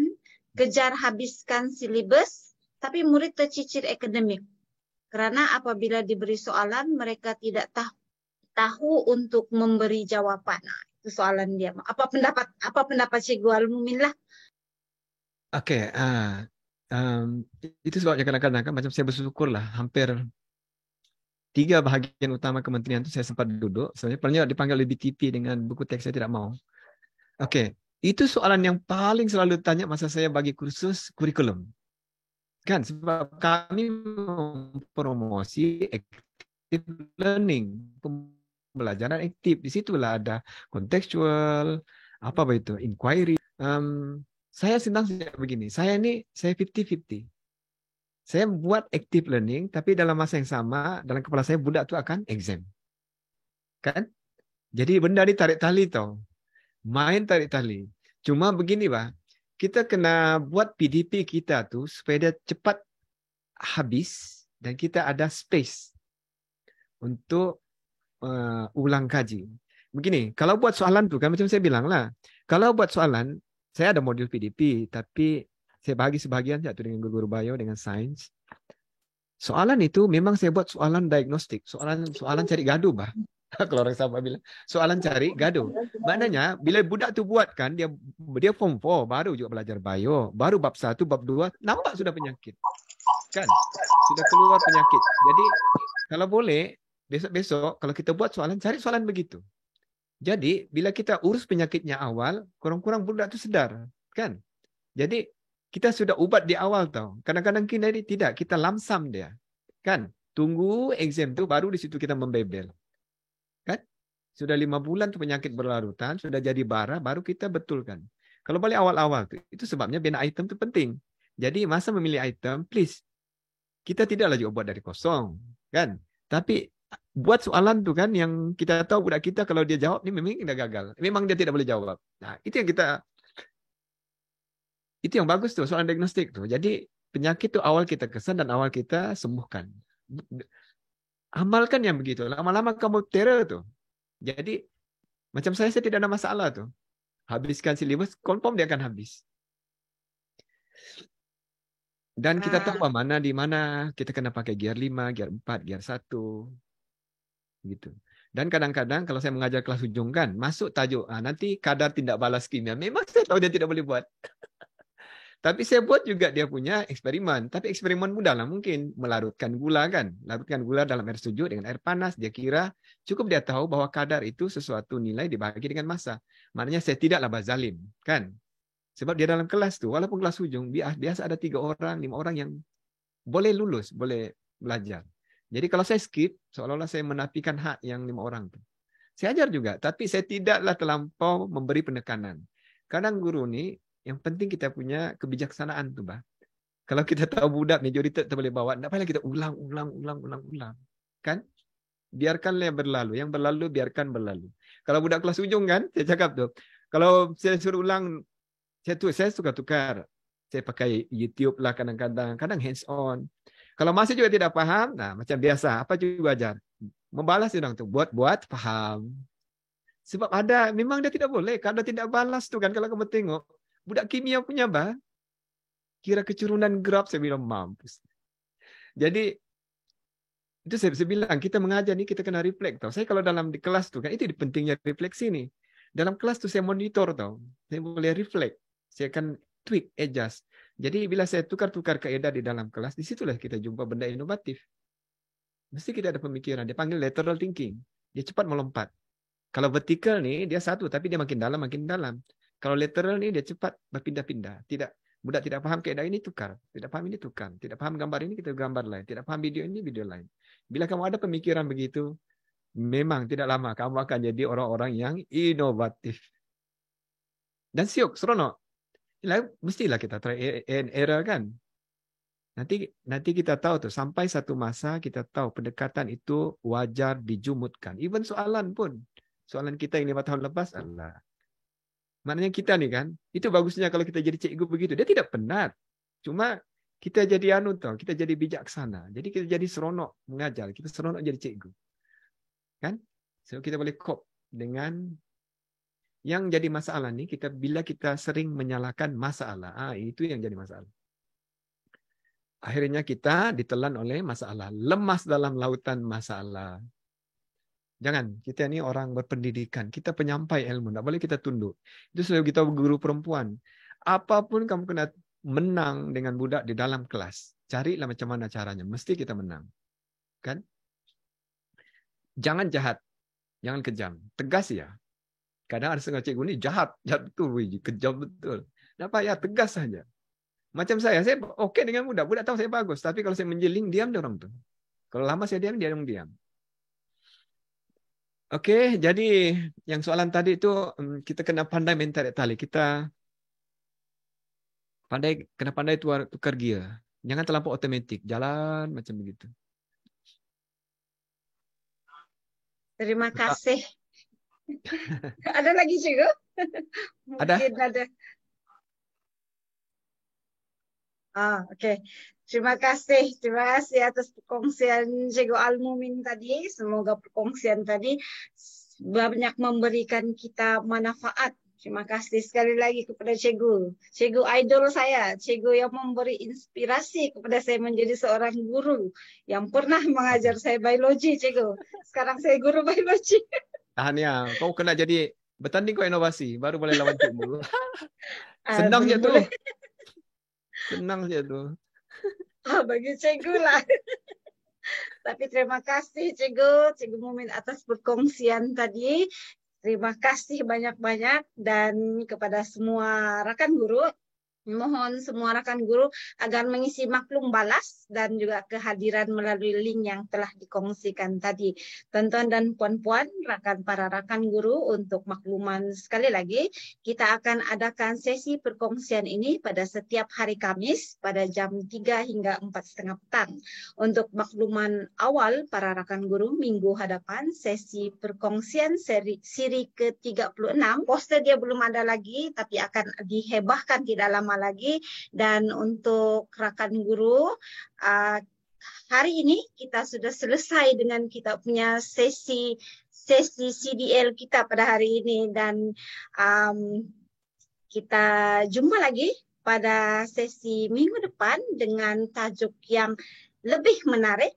Dan juga sebelum kita bersurai, marilah kita sama-sama ambil gambar untuk kenang-kenangan dan bukti kehadiran. Jadi mohon rakan guru untuk buka kamera supaya kita boleh bergambar dan senyum cikgu-cikgu selama yang mungkin sampai siap diambil gambar. Dan saya mohon bantuan Hazwani untuk ambil gambar ya. Terima kasih Hazwani. Oke, ready. Oke, semua senyum. Sekali lagi, 1, 2, 3. Oke. Freestyle 1, 2, 3. Oke. Next page. Oke, semua sudah. Terima kasih Hazwani, terima kasih dan para rakan guru. Terima kasih kerana sudi bersama kami sehingga selesai. Jumpa lagi minggu depan rakan guru. Bye-bye. Oke.